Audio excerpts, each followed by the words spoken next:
Olá, dando continuidade a esse módulo 7, tenho algo bastante importante para eu poder falar para vocês em relação aos princípios no tratamento farmacológico da dor. Antes de entrarmos especificamente em cada classe farmacológica de tratamento da dor, eu realmente preciso alinhar algumas coisas.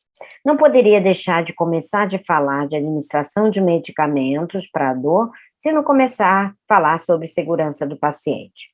Segurança do paciente é a redução ao mínimo possível aceitável do risco de dano desnecessário associado à atenção à saúde.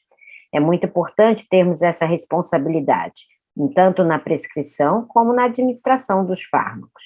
Até porque hoje, nos hospitais, o risco de morte por erro em escala global é de 1 óbito a cada 300 internações. Por erros, risco de sofrer um evento adverso de qualquer tipo é 10%, 1 a cada 10 pacientes, de qualquer origem. Por conta disso, em 2013, o Ministério da Saúde estabeleceu o protocolo básico de segurança no paciente, onde, no item 3, a gente tem o aspecto em relação ao assunto que nós vamos transcorrer aqui. Melhorar a segurança na prescrição, no uso e na administração de medicamentos. Esses protocolos vêm de encontro à necessidade não só de treinamento do profissional de saúde, mas também de educação do paciente. Bom, em termos de farmacologia, o que a gente pode estar aprendendo e agregando algum conhecimento, né?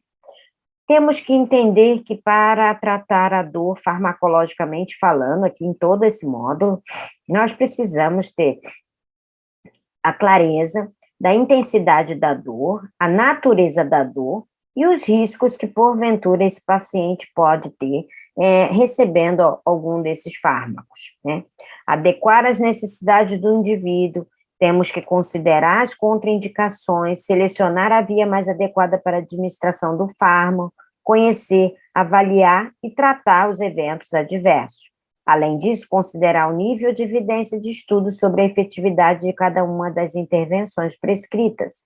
De novo, venho aqui ressaltar que, embora não sejamos prescritores, nós não somos, ok? Mas nós fazemos o gerenciamento, a gestão de uma prescrição farmacológica. Então, eu não posso simplesmente administrar um medicamento e não saber o que eu estou fazendo, qual a indicação, quais os possíveis efeitos colaterais, né? A biodisponibilidade, o mecanismo de ação dessa droga e a sua excreção. O que a gente tem no enfermeiro aí, um papel extremamente importante nesse manejo, né? Principalmente em termos de avaliação e tomada de decisão, em cima até mesmo do nosso própria sistematização da assistência de enfermagem.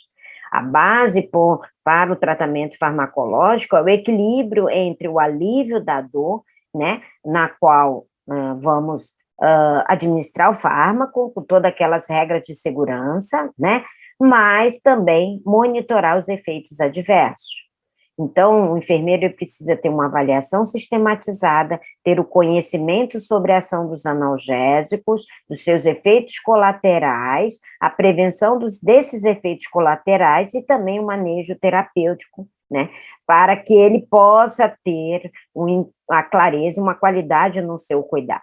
Então, a enfermagem deve primar por minimizar ou eliminar o desconforto, a dor, facilitar o processo de recuperação e evitar minimizar e tratar os efeitos colaterais associados à terapia e, assim, melhorar a qualidade de vida dos pacientes.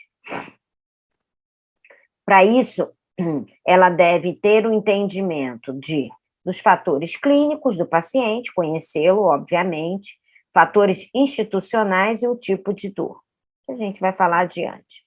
No entanto, sabemos, e esse slide já foi muito bem colocado em outro momento do curso aqui, que temos um gap muito grande na nossa formação, quanto um profissional de enfermagem, não é diferente em outras áreas de atuação, em relação ao conhecimento, né, das terapias farmacológicas, né?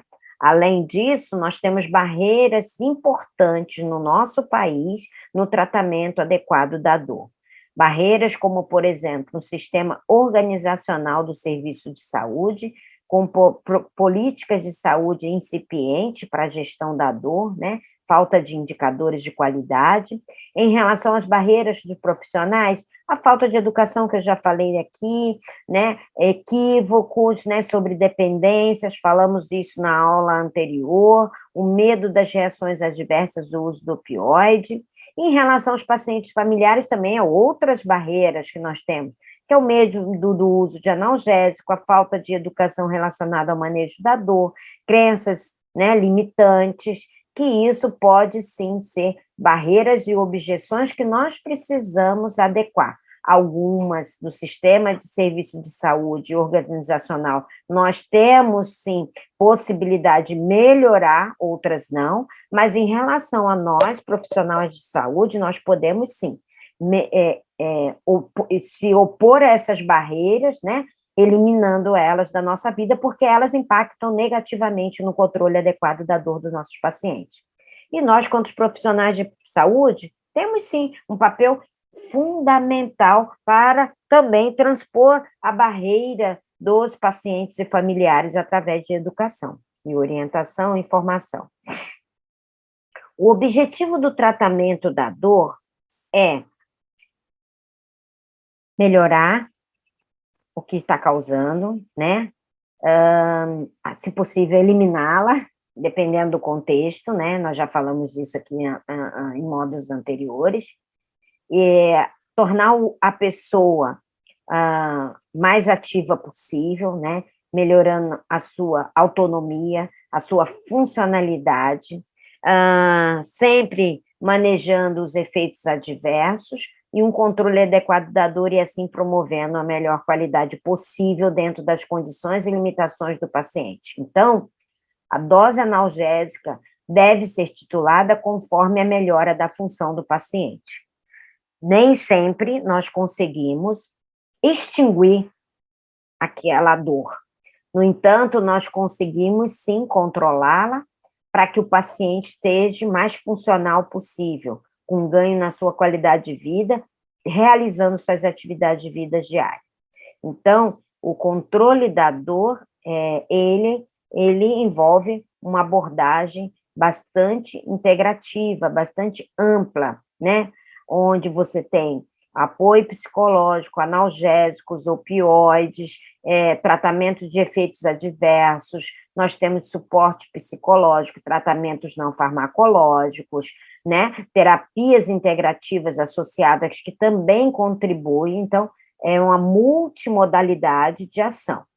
No que tange ao tratamento farmacológico, especificamente, nós seguimos, e qualquer protocolo que você vá desenvolver, ou até mesmo ler em estudos, nos papers, eles focam na escada analgésica da Organização Mundial de Saúde. E essa escada analgésica, ela foi definida em 1996, né? E de lá para cá não teve nenhum ajuste específico da OMS, teve algumas adaptações em virtude de alguns estudos relevantes em algumas determinadas populações que a gente vai ver a seguir nas próximas aulas. Mas o que fala a escala da OMS, né? A escala segue alguns princípios que ela recomenda ser boas práticas no controle da dor. E quais são essas práticas que a gente pode e deve estar atenta e que faz toda a diferença quando a gente estabelece a escolha, né? E quando a gente administra um fármaco específico, né? Por que eu falo isso? Porque, embora a gente não seja prescritor, nós precisamos entender qual que é os princípios, né, relevantes para o controle da dor, para que a gente possa ajudar o nosso paciente, advogando por ele, e assim educando os nossos parceiros. Bom, a escada analgésica da OMS é o primeiro princípio, né, onde você tem 3 degraus, degrau 1, degrau 2, degrau 3. Muito vinculada, a gente vai ver ela detalhadamente a seguir, nas próximas aulas, mas o degrau 1, você tem classes farmacológicas que atendem, que controlam uma dor leve, que é aquela dor 1, 2 e 3. Por isso a importância de avaliar a intensidade da dor, porque pode ser um início, né, um start para o tratamento, baseado na intensidade. Então, a escada analgésica da OMS, ela considera hoje 3 degraus. A gente vai ver que ainda existem outros degraus sugeridos, mas não pela OMS, mas sim pela própria prática, né, clínica de muitos das pessoas de referência, né, líderes de opinião, que vêm sugerindo essa reformulação da escada da OMS. Mas o que tem, então, a escada da OMS? No degrau 1, para a dor leve, nós temos classes de farmacológicas específicas. No degrau 2, seria para dor moderada, que é aquela dor 4, 5, 6. E no degrau 3, há dores intensas, que é aquelas dores 8, 9 e 10. Ok? Esse é o primeiro princípio para tratamento analgésico, farmacologicamente falando, recomendado pela OMS. Qual é o outro princípio? Que os medicamentos de controle da dor sejam administrados preferencialmente, né, por via oral. Conseguimos se intitular, nós conseguimos tratar o paciente ambulatorialmente, controlar sua dor. Eu hoje não tenho mais a necessidade, salvo algumas exceções, de internar um paciente para controle álgico. Bom, qual é o outro princípio interessante? Que é os medicamentos analgésicos, sejam eles quais forem, sejam administrados de acordo com relógio, ou seja, de horário, de forma regular, respeitando a farmacocinética da droga, a farmacodinâmica, que nós já vimos isso em aula anterior, né? Então, eu não só administro medicamento quando o paciente tem dor, eu administro regularmente para que ele mantenha, né, sempre na janela terapêutica com nível plasmático sustentável. E ainda que eu entenda a individualidade de cada paciente, atendendo às suas necessidades e o seu momento e suas circunstâncias. Às vezes, tem pacientes que não têm condição de ingerir via oral, por exemplo, né? Incapacitado, então tem que escolher uma via, então tem que adequar as necessidades, sempre customizar, individualizar. E, por fim, o último princípio, né, o quinto princípio, né, da OMS, que recomendação é para a gente ter atenção aos detalhes. Explore todas as informações e que ele já fez usos, se ele teve algum efeito adverso da droga, o que ele usa de fármacos para ver a questão da interação medicamentosa. Então, isso serve para o prescritor e para qualquer profissional de saúde, os princípios da OMS, que são os princípios de boas práticas no controle da dor. Lembrando que nós temos fármacos para controle da dor, por isso da escada analgésica, com classes farmacológicas diferentes, que participam, vocês lembram disso, lá atrás, em um módulo bem anterior, bem no começo, se não me engano, módulo 2 ou 3, onde a gente fala da fisiopatologia da dor, né, dos mecanismos, as vias, né, da informação dolorosa, né? Onde a gente tem a via, transmissão, da transdução, modulação e percepção dolorosa. Cada classe farmacológica age em um específico parte desta via, né, de transmissão da dor. Então, não vamos querer que achar um único medicamento vai dar conta de uma dor, né? Então, é natural a gente ter associação de fármacos com classes farmacológicas distintas para controle álgico, ok? Então, e essa associação de analgésicos visa o quê? Primeiro, abordar um número maior de mecanismos que estão envolvidos nessa dor, né? Do que seria impossível se a gente usasse um único fármaco, né? Para que a gente possa ter uma atividade farmacocinética complementar, um aumento do efeito analgésico quando você associa vários fármacos pela sinergia, e assim eu consigo reduzir a dose e, portanto, eventos adversos com eficácia comparável. Então, se eu uso classes farmacológicas diferentes, eu posso usar doses menores, com o sinergismo eu tenho uma analgesia efetiva. Então, o princípio também que rege o controle da dor é a analgesia multimodal. Eu usar classes farmacológicas diferentes, associar o opioide, um anti-inflamatório, um analgésico simples, até com outros procedimentos de alívio da dor, para que eu tenha essa potencialização com redução de dose de cada medicação, o efeito sinérgico, e assim eu também exponho o meu paciente para um risco, redução de riscos adversos.